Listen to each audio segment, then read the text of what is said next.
شروع اللہ کے بابرکت نام سے جو بڑا مہربان نہایت رحم کرنے والا ہے۔ سورۃ رحمان کی ایک آیت کی تسبیح صرف ایک بار پڑھ لو، گھر، دولت، پیسہ، رزق، جادو ٹونا، بندش، تمام مسائل کا فوری حل۔ معزز بھائیوں اور بہنوں، آج ہی سورۃ الرحمان کی بس یہ ایک آیت پڑھ لینا، آج ہی معجزہ خود اپنی آنکھوں سے دیکھ لینا۔ انشاءاللہ پیسہ، دولت، شہرت، گھر میں لڑائی، جادو ٹونے، ہر طرح کے مسئلے کا حل ہو جائے گا انشاءاللہ۔ بے شک یقین نہیں آتا تو آزما کر دیکھ لو۔ محترم ناظرین، آج آپ کی خدمت میں سورۃ رحمان کی ایک آیت کا عمل لے کر حاضر ہوا ہوں۔ اس ایک آیت کا وظیفہ آپ کی زندگی کی تمام مشکلات اور تمام پریشانیوں کو دور کر دے گا اور آپ کی ہر حاجت کو انشاءاللہ پورا کر دے گا۔ یہ وظیفہ رزق میں برکت کے لیے بہت ہی مجرب وظیفہ ہے۔ جس بھی مقصد کے لیے آپ اس وظیفے کو کریں گے، ان کلمات کو پڑھیں گے، آپ کا مقصد اللہ کے فضل و کرم سے پورا ہو جائے گا۔ محترم ناظرین، آج ہی سورۃ رحمان کی آیت پڑھ لینا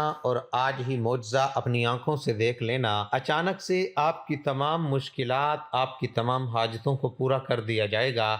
یہ آیت کون سی ہے اور اس کا وظیفہ کیسے کرنا ہے، تمام تر تفصیلات جاننے کے لیے آپ سے گزارش ہے کہ آپ نے اس ویڈیو کو بالکل بھی سکپ نہیں کرنا اور ویڈیو کو آخر تک ضرور دیکھنا ہے۔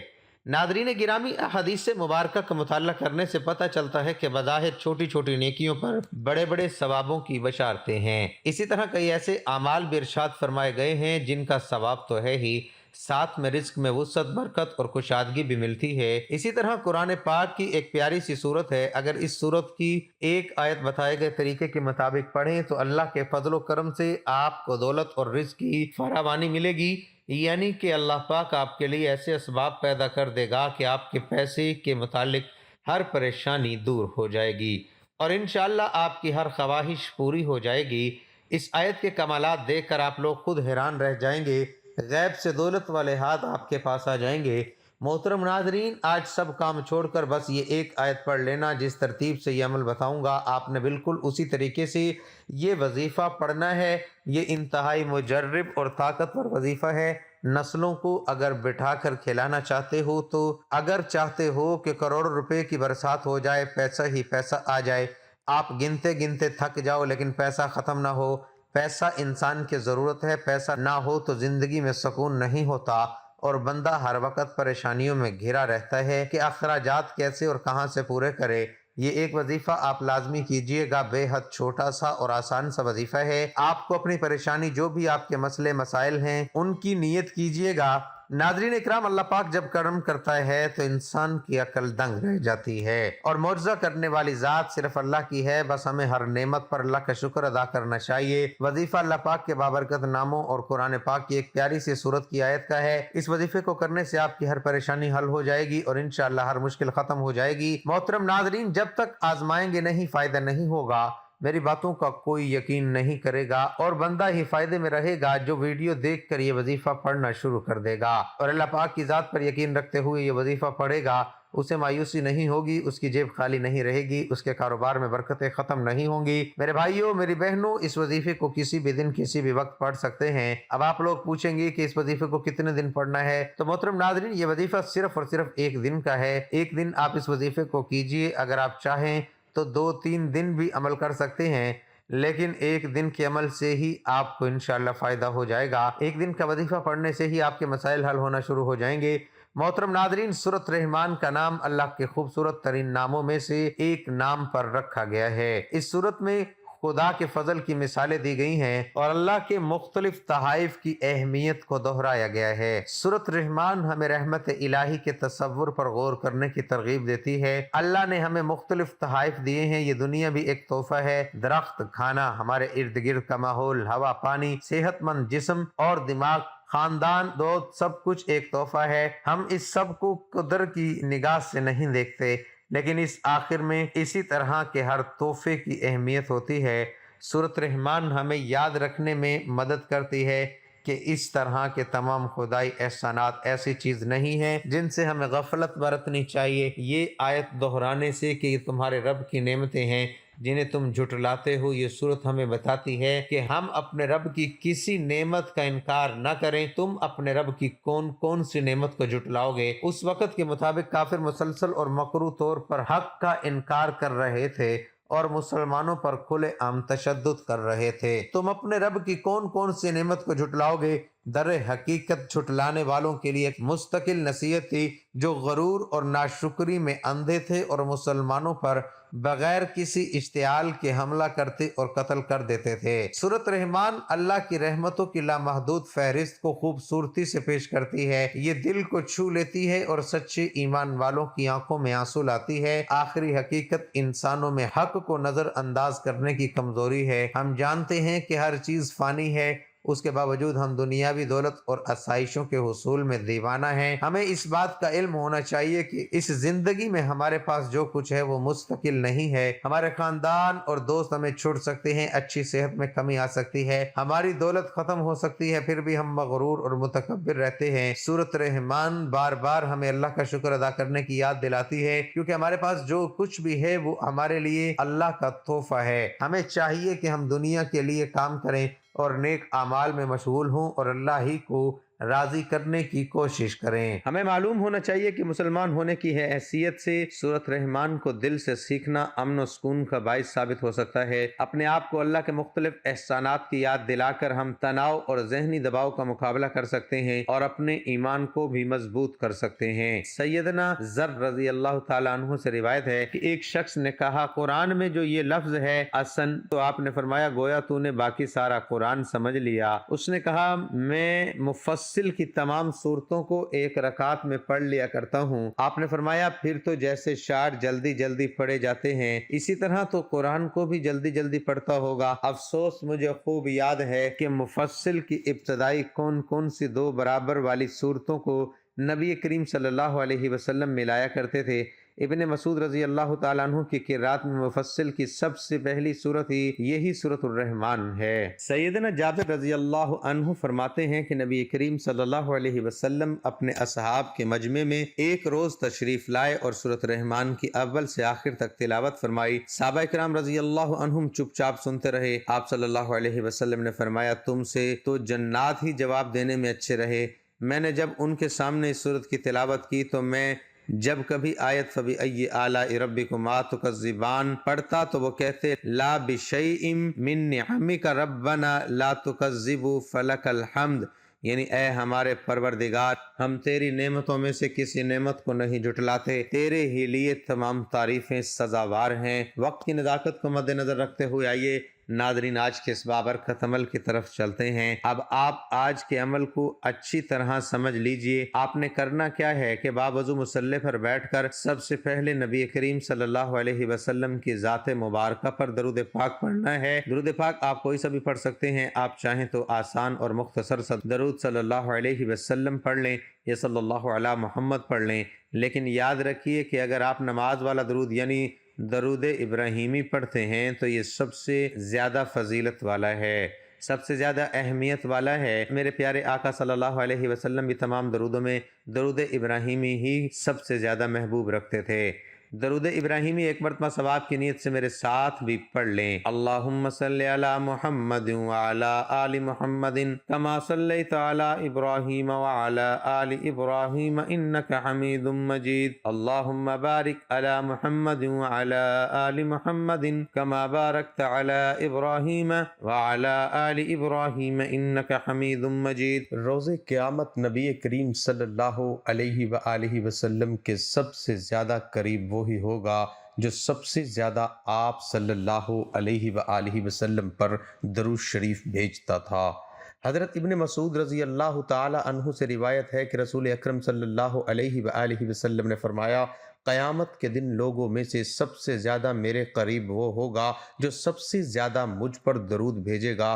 وہ مواقع جہاں درود شریف ضرور پڑھنا چاہیے، ویسے تو درود شریف کسی وقت یا موقع کی قید کے بغیر کثرت کے ساتھ پڑھنا چاہیے، تاہم بعض مواقع ایسے ہیں جہاں اس کے پڑھنے کی خصوصی تاکید کی گئی ہے۔ اس میں سے کچھ تو مشہور ہیں، مثلا ہر نماز کے آخری تشہد میں، قنوت وتر کے آخر میں، نماز جنازہ کی دوسری تکبیر کے بعد اور خطبہ جمعہ وغیرہ میں۔ ان کے علاوہ مزید کچھ مواقع یہ ہیں۔ حضرت فضالہ بن عبید رضی اللہ تعالی عنہ بیان کرتے ہیں کہ نبی کریم صلی اللہ علیہ وآلہ وسلم نے ایک شخص کو نماز میں دعا کرتے ہوئے سنا۔ اس نے آپ صلی اللہ علیہ وآلہ وسلم پر درود نہ بھیجا، چنانچہ آپ صلی اللہ علیہ وآلہ وسلم نے فرمایا اس نے جلد بازی کی ہے۔ پھر آپ نے اسے بلایا اور فرمایا تم میں سے کوئی شخص جب نماز پڑھ لے تو سب سے پہلے اللہ تعالیٰ کی تعریف و ثنا بیان کرے، پھر نبی پاک صلی اللہ علیہ وآلہ وسلم پر درود بھیجے،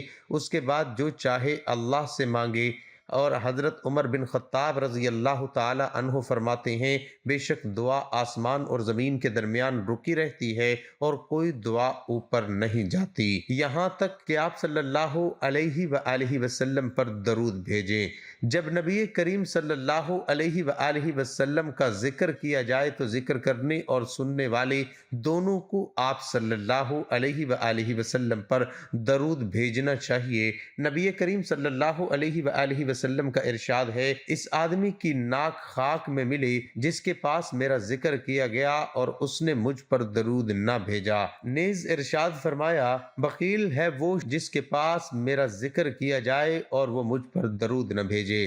ارشاد نبی صلی اللہ علیہ وآلہ وسلم ہے جب تم مؤذن کو سنو تو تم بھی اس طرح کہو جیسے وہ کہے، پھر مجھ پر درود بھیجو، کیونکہ جو شخص مجھ پر ایک مرتبہ درود بھیجتا ہے اللہ تعالیٰ اس پر 10 رحمتیں بھیجتا ہے یا 10 مرتبہ اس کی تعریف کرتا ہے۔ ناظرین گرامی، درود پاک پڑھنے کے بعد آپ نے سب سے پہلے اپنے مقصد کی نیت کرنی ہے۔ آپ نیا گھر چاہتے ہیں، گھر مانگ لیجئے، گاڑی چاہتے ہیں، گاڑی مانگ لیجئے، بینک میں آپ کو کوئی بڑی رقم درکار ہے وہ مانگ لیں، اپنی بیٹی یا بیٹے کا کہیں اچھی جگہ رشتہ کرنا چاہتے ہیں اس چیز کی نیت کر لیں۔ آپ کی اولاد نافرمان ہے اور آپ اپنی اولاد کو تابع کرنا چاہتے ہیں، شوہر نافرمان ہے، آپ کی بات نہیں مانتا، اس مقصد کے لیے پڑھ لیں۔ یا آپ اس طرح کریں کہ ساری اکٹھی حاجات کی نیت کر لیں۔ الغرض آپ کا جو بھی مقصد ہے، جو بھی آپ کی پریشانی ہے اس کی نیت کیجئے، اور اس کے بعد آپ نے ایک بار تعوذ، ایک بار تسمیہ پڑھنا ہے، یعنی ایک بار اعوذ باللہ من الشیطان الرجیم اور بسم اللہ الرحمن الرحیم پڑھ کر وظیفے کا آغاز کرنا ہے۔ اور سب سے پہلے نمبر پر آپ نے جو وظیفہ پڑھنا ہے ناظرین گرامی، وہ وظیفہ حسبنا اللہ ونعم الوکیل کا پڑھنا ہے۔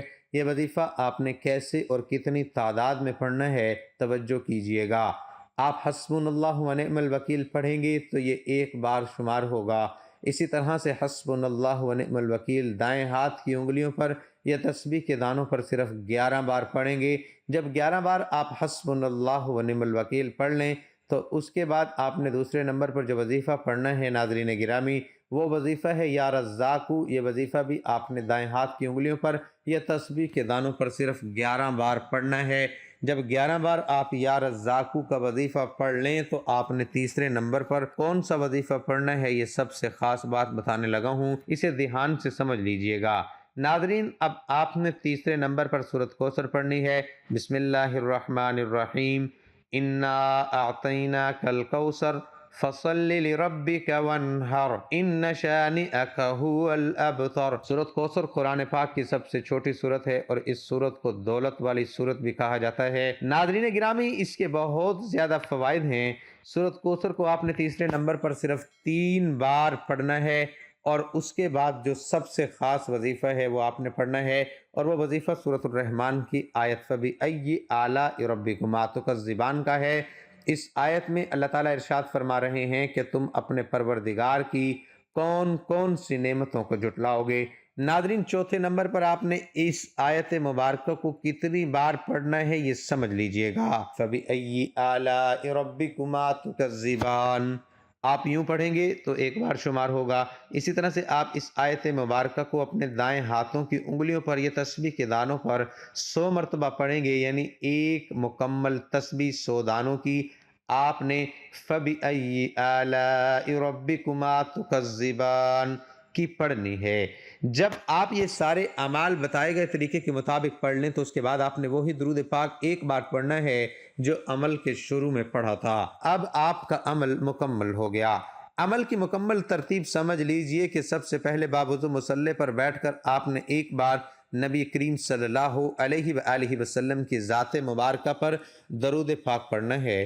درود پاک پڑھنے کے بعد آپ نے اعوذ باللہ من الشیطان الرجیم بسم اللہ الرحمن الرحیم پڑھ کر سب سے پہلے نمبر پر حسبنا اللہ ونعم الوکیل 11 بار پڑھنا ہے۔ پھر دوسرے نمبر پر یا رزاقو 11 بار پڑھنا ہے۔ پھر تیسرے نمبر پر سورۃ کوثر 3 بار پڑھنی ہے، اور پھر آخر میں چوتھے نمبر پر آپ نے قرآن پاک کی آیت مبارکہ فَبِأَيِّ آلَاءِ رَبِّكُمَا تُكَذِّبَانِ 100 بار پڑھنی ہے، اور پھر آخر میں وہی درود پاک پڑھ لیں جو آپ نے عمل کے شروع میں پڑھا تھا۔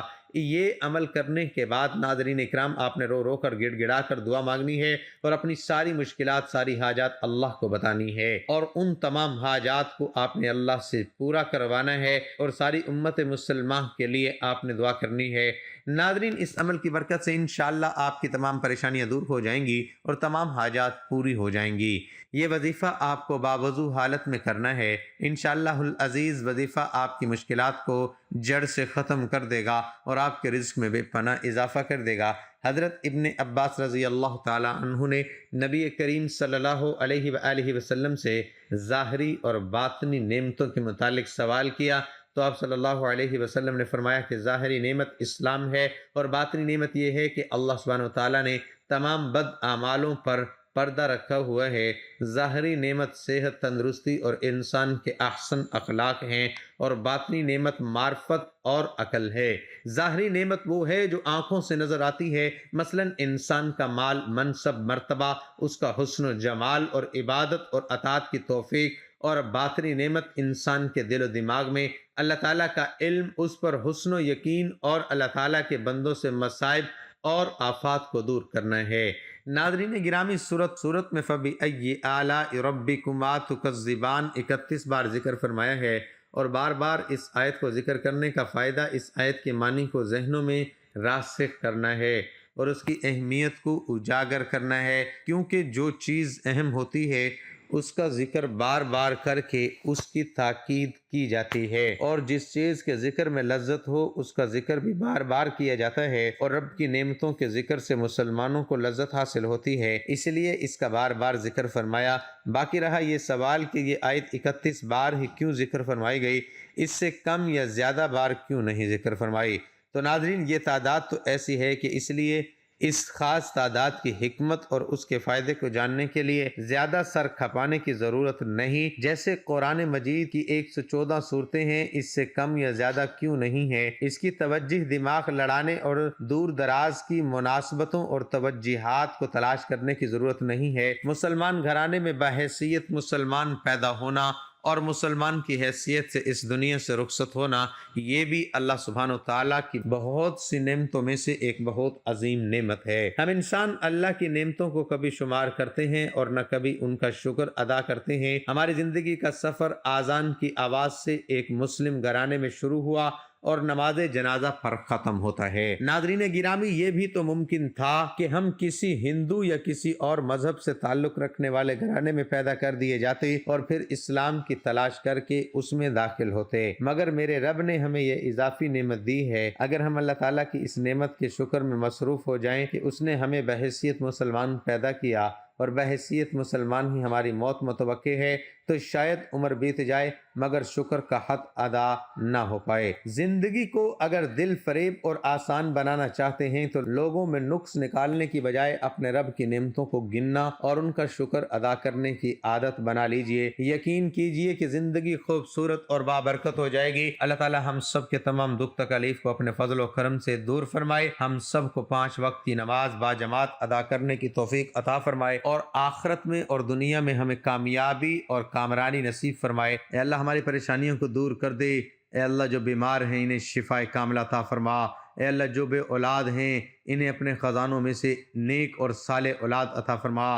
اے اللہ جن کے جو کام رکے ہوئے ہیں وہ پورے کر دے۔ اے اللہ بچھڑے ہوئوں کو ملا دے۔ اے اللہ شادی شدہ جوڑوں میں محبت اور خلوص پیدا کر دے اور ان کی زندگیوں میں برکت ڈال دے۔ اے اللہ تمام لڑکے اور لڑکیوں کے نصیب اچھے کر دے۔ اے اللہ جو قرض کے بوجھ تلے دبے ہوئے ہیں ان کا قرض جلد سے جلد ادا کروا دے۔ اے رب العزت شیطان سے ہماری حفاظت فرما۔ اے اللہ حلال رزق کمانے کی توفیق عطا فرما۔ جن اعمالوں سے تو راضی ہو جائے ہمیں ایسی زندگی گزارنے کی توفیق عطا کر جس زندگی سے تو راضی ہو جائے۔ ایمان پہ زندہ رکھ اور ایمان پہ ہی موت عطا کر۔ دعا ہے کہ رب العالمین میرا سنانا اور آپ کا سننا اپنی بارگاہ میں قبول و منظور فرمائے، آمین یا رب العالمین۔ محترم ناظرین، اپنے رزق میں برکت وسعت کے لیے اللہ تعالیٰ کے 99 ناموں میں سے کوئی ایک نام کمنٹ باکس میں ضرور لکھ دیجئے گا۔